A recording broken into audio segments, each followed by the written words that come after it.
Hello students, welcome back to our channel Judiciary by PW. This is me Arjita और आज के इस video में हम बात करेंगे government job options after LLB के बारे में।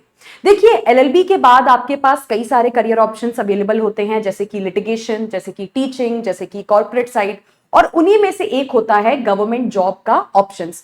तो कुछ स्टूडेंट्स एलएलबी कंप्लीट करने के बाद सरकारी नौकरी की तरफ, गवर्नमेंट जॉब्स की तरफ जाना चाहते हैं। अब बस प्रॉब्लम इसमें यह है, उनको ऐसा लगता है कि सरकारी नौकरी में, गवर्नमेंट जॉब में उनके पास एक या दो ही ऑप्शंस अवेलेबल हैं, जबकि ऐसा बिल्कुल भी नहीं है। आज के समय पे एलएलबी के बाद आपके पास कई सारे सरकारी नौकरी के, गवर्नमेंट जॉब्स के ऑप्शंस अवेलेबल रहते हैं, जिन्हें आज के इस वीडियो में हम डिस्कस करेंगे। और साथ ही उन गवर्नमेंट जॉब्स को कैसे लिया जा सकता है, क्या प्लान होता है, क्या स्ट्रैटेजी बनानी होती है, उसे भी आज के इसी वीडियो में मैं आपको एक्सप्लेन करने वाली हूं।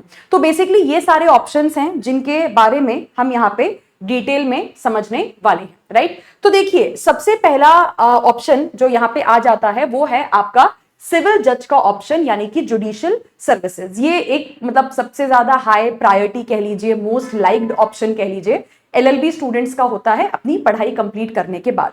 सो बेसिकली अगर आप जज बनना चाहते हैं, इसमें जो आपकी जो पोजीशन होती है वो होती है सिविल जज जूनियर डिवीजन की।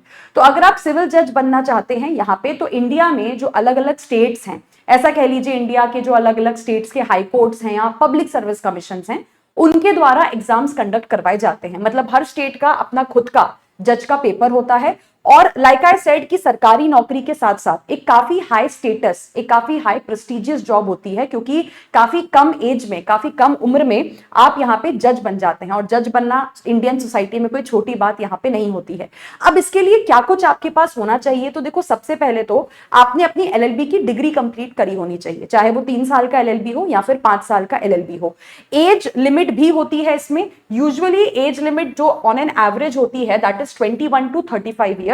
बट अगेन ये इस बात पे भी डिपेंड करेगा कि आप कौन सी कैटेगरी से आते हैं, SC, ST, unreserved, OBC, EWS, या फिर आप कौन से स्टेट का एग्जाम देना चाहते हैं। तो उस स्टेट के हिसाब से आपको एज लिमिट देखना होगा।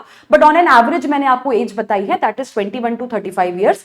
और अब यहाँ पे एक नया एलिजिबिलिटी का कंडीशन ये भी आ चुका है कि एलएलबी के बाद आपने 3 साल तक कोर्ट में प्रैक्टिस करी होनी चाहिए। तो जैसे ही आपकी 3 साल की प्रैक्टिस कंप्लीट हो जाएगी, आप यहाँ पे क्या कर सकते हैं, आप यहाँ पे जज के लिए या जुडिशरी एग्जाम्स के लिए अपियर कर सकते हैं। अब अगर मैं एग्जाम के बारे में आपको बताऊं, तो बेसिकली ये जो एग्जाम होता है 3 स्टेजेस में होता है, that is your prelims, mains and interview. और एग्जाम की तैयारी करने में लगभग आपको 1 से 1.5 साल का समय यहाँ पे लगता है, क्योंकि सिलेबस काफी ज्यादा वास्ट होता है। तो सिलेबस अच्छी तरीके से कवर करना, क्वेश्चंस को प्रैक्टिस करना, रिवीजन वगैरह करने में लगभग आपका 1 से 1.5 साल का समय यहाँ पे निकल जाता है। दूसरा, अगर हम यहाँ पे बात करते हैं, तो that is your prosecution officer. Public prosecutor भी कह सकते हैं, सरकारी वकील भी कह सकते हैं। इसका भी जो एग्जाम होता है, हर स्टेट का अपना अलग अलग करवाया जाता है। और जो आपके स्टेट लोक सेवा आयोग होते हैं, पब्लिक सर्विस कमीशन होते हैं, वो इस एग्जाम को कंडक्ट करवाते हैं। बेसिकली ये सरकारी वकील स्टेट को रिप्रेजेंट करते हैं क्रिमिनल केसेस के अंदर में, है ना। क्रिमिनल केसेस में आपका मदद करने का काम होता है यहाँ पे। तो बहुत ही क्लोज आप उसमें पुलिस के साथ और जजेस के साथ, कोर्ट्स के साथ यहाँ पे काम करते हैं। अब अगर आप पब्लिक प्रोसिक्यूटर के एग्जाम्स में बैठना चाहते हो, बनना चाहते हो, तो इसके लिए आपको एलएलबी, आपके पास जो है एलएलबी डिग्री होनी चाहिए। अगेन 3 साल की एलएलबी डिग्री हो सकती है, 5 साल की एलएलबी डिग्री हो सकती है। और इसके साथ साथ कहीं कहीं पे आपसे बार काउंसिल में इनरोलमेंट भी मांगा जाता है। तो अब अगेन डिपेंड करेगा कि आप कौन से स्टेट का पब्लिक प्रोसिक्यूटर का एग्जाम देना चाहते हो, उसके हिसाब से देखना पड़ेगा कि वहां पे बार काउंसिल की रिक्वायरमेंट है इनरोलमेंट की या नहीं है। एज लिमिट की अगर हम बात करते हैं, तो again this is 21 to 40 years. But जैसे कि मैंने आपसे कहा कि इसमें भी आपको अपने टारगेट पब्लिक प्रोसिक्यूटर स्टेट पे देखना पड़ेगा कि वहां पे एज लिमिट क्या है, या वहां पे अगर कोई एज रिलैक्सेशन है तो कितना है। इसके साथ साथ यहाँ पे एक और कंडीशन आ जाती है कि कहीं कहीं पे एक्सपीरियंस भी मांगा जाता है ना। कुछ कुछ पब्लिक प्रोसिक्यूटर के एग्जाम्स होते हैं कुछ कुछ स्टेट्स के, वहां पे भी आपसे एक्सपीरियंस मांगा जाता है। तो अगेन एग्जैक्ट एलिजिबिलिटी आपको इस बात पे पता चलेगी कि आप कौन से स्टेट के पब्लिक प्रोसिक्यूटर एग्जाम में बैठना चाहते हैं या तैयारी करना चाहते हैं। एग्जाम इसका भी देखिए जुडिशरी के पैटर्न पे ही होता है।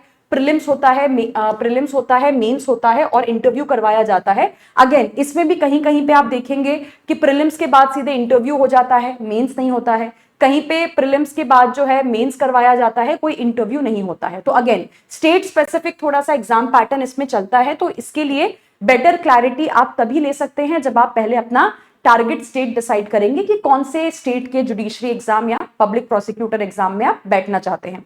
तीसरा आ जाता है कि अगर आपका बैंकिंग साइड में यहां पे इंटरेस्ट है तो बैंक्स के भी अपने खुद के लीगल ऑफिसर्स होते हैं। बेसिकली पब्लिक सेक्टर बैंक्स हैं आपके, पंजाब नेशनल बैंक है, यूको बैंक है, ठीक है, ये जो पब्लिक बैंक ऑफ बड़ौदा है।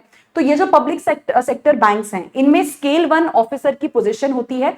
तो बैंक का लीगल ऑफिसर होने के नाते आपको कोर्ट नहीं जाना है, आपको बैंक के केसेस नहीं लड़ने हैं। बेसिकली जो रिकवरी के मैटर्स होते हैं, जो वकील होते हैं बैंक के, उनको लीगल केसेस में असिस्ट करना, डॉक्यूमेंटेशन कंप्लाइंस का काम देखना, लीगल इश्यूज पे जो है बैंक को मदद करना, ये सारा आपका एज अ लॉ ऑफिसर यहाँ पे काम रहता है। तो इसमें अगेन आपके पास एलएलबी की डिग्री होनी चाहिए। एज अ एडवोकेट आपने स्टेट बार काउंसिल में अपना इनरोलमेंट करवाया होना चाहिए। और अगेन इसकी एज लिमिट 20 से 30 साल की होती है। फिर इसमें भी वही कैटेगरी वाला पॉइंट आ जाता है कि आप कौन सी कैटेगरी के हैं, डिपेंडिंग ऑन दैट आपको एज रिलैक्सेशन भी मिलेगा। अच्छा, इसका जो एग्जाम है वो थोड़ा सा अलग होता है, क्योंकि इस एग्जाम को क्रैक करने के लिए सिर्फ लॉ की नॉलेज से काम नहीं चलेगा, क्योंकि आईबीपीएस एसओ लॉ ऑफिसर का एग्जाम भी 3 स्टेजेस में होता है। लेकिन जो प्रीलिम्स का पेपर है उसमें आपसे लॉ नहीं पूछा जाता, उसमें आपसे इंग्लिश, रीजनिंग और जीके आपकी टेस्ट की जाती है। हाँ, इसको पास करने के बाद जो मेंस का पेपर होता है आपका, उसमें जरूर आपसे लॉ पूछा जाता है और लास्ट में होता है यहाँ पे आपका इंटरव्यू। तो ये जो पेपर है ये थोड़ा सा अलग हो जाता है जुडिशरी और आपके पब्लिक प्रोसिक्यूटर एग्जाम से।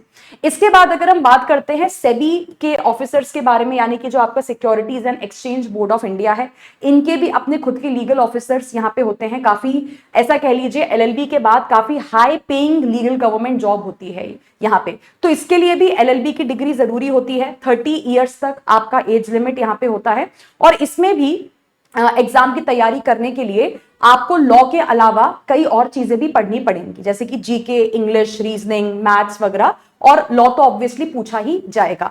तो आप ऐसा कह सकते हैं कि अगर आप आईबीपीएस की तैयारी कर रहे हो तो साथ में आप सेबी की भी तैयारी कर सकते हो, एंड गोज वाइस वर्सा। तो जुडिशरी और पब्लिक प्रोसिक्यूटर एग्जाम्स की तैयारी एक साथ की जा सकती है। एंड सेबी या आईबीपीएस या बाकी बैंक्स में जो लीगल ऑफिसर्स की वैकेंसीज निकलती हैं उनकी तैयारी आप साथ में कर सकते हो, क्योंकि मोर और लेस इनका पेपर पैटर्न, सिलेबस वगैरह सेम होता है। इसके बाद अगर हम बात करते हैं पीएसयू, यानी कि जो आपके पब्लिक सेक्टर अंडरटेकिंग्स हैं, जैसे कि ओएनजीसी है, गेल है, एनटीपीसी है, बीएचईएल है, तो इनमें भी लॉ ऑफिसर्स होते हैं। अब इनमें लॉ ऑफिसर बनने के लिए क्या करना पड़ेगा? अगेन आपके पास एलएलबी की डिग्री होनी चाहिए, ठीक है, और एलएलबी में थोड़े अच्छे मार्क्स आपके आए होने चाहिए, मतलब ऐसा कह लीजिए फर्स्ट डिवीजन टाइप का।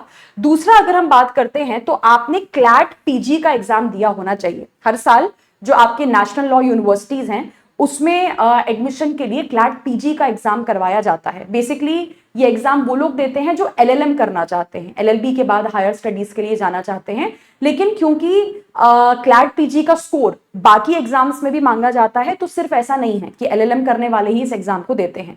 तो आपके पास क्लैट पीजी एग्जाम का स्कोर होना चाहिए। इसके बेसिस पे अगर आपने मान लेते हैं क्लैट पीजी में बहुत अच्छा स्कोर करा होता है, लेट्स से आपकी जो रैंक है वो टॉप ऑल इंडिया रैंक 100 में आई होती है, तो इसके बेसिस पे अलग अलग टीएसयूज आपको कॉल करते हैं। कॉल के बाद जो है शॉर्टलिस्टिंग की जाती है, जीडी होता है, इंटरव्यू वगैरह होता है, and if everything goes well तो आपको पीएसयू में लॉ ऑफिसर की जॉब यहाँ पे मिल जाती है।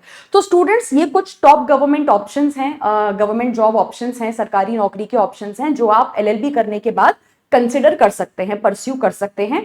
तो इसमें बेटर क्लैरिटी एग्जाम के बारे में एग्जैक्टली क्या करना है, कैसे पढ़ना है, कब हम एलिजिबल हैं, क्या क्या चीजें हमें करनी पड़ेंगी, ये आइडिया थोड़ा और बेटर आपको तब लग पाएगा जब आप एक चीज पे फाइनली लैंड करोगे, डिसाइड करोगे कि अच्छा जुडिशरी करना है, पब्लिक प्रोसिक्यूटर करना है, बैंक एग्जाम्स की तैयारी करनी है, क्योंकि उस हिसाब से आपको चीजें करनी पड़ेंगी, उस हिसाब से आपको अपनी स्ट्रैटेजी यहाँ पे बनानी पड़ेगी।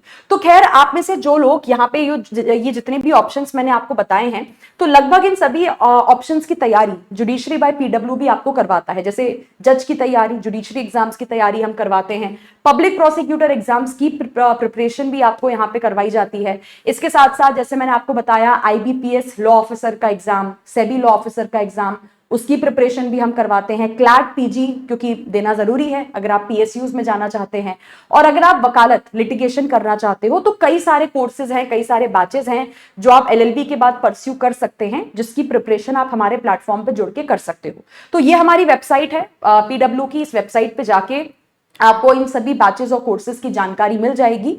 अदरवाइज इस वीडियो के डिस्क्रिप्शन बॉक्स में एक नंबर भी आपको दिया हुआ है, उस नंबर पे कांटेक्ट कर सकते हैं आप कॉल करके। तो टीम जो है वो आपको और बेटर तरीके से असिस्ट कर देगी about our batches and courses. So thank you so much once again, take care, all the best for your preparation, bye bye.